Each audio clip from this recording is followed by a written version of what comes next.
I have realized that the past and future are real illusions, that they exist in the present, which is what there is and all there is. We cannot be more sensitive to pleasure without being more sensitive to pain.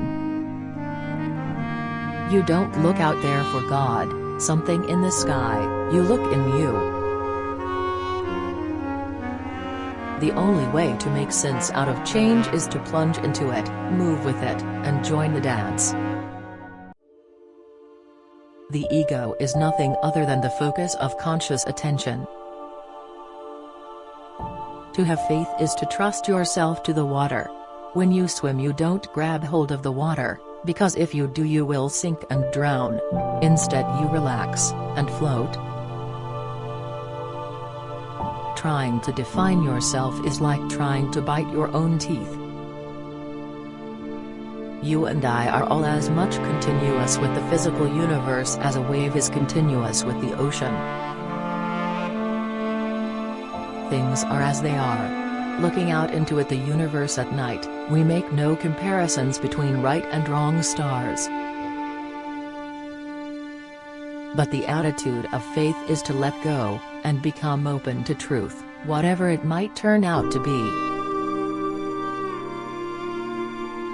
No valid plans for the future can be made by those who have no capacity for living now.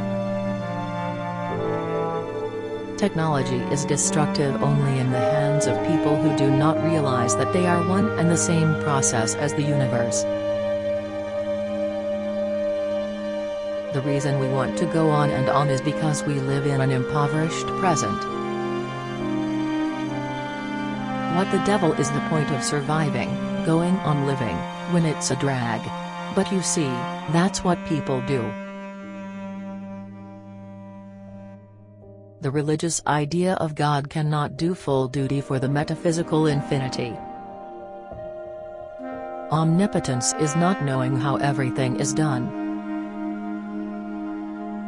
We identify in our experience a differentiation between what we do and what happens to us. But at any rate, the point is that God is what nobody admits to being, and everybody really is. But to me nothing the negative, the empty is exceedingly powerful. The difficulty for most of us in the modern world is that the old-fashioned idea of God has become incredible or implausible.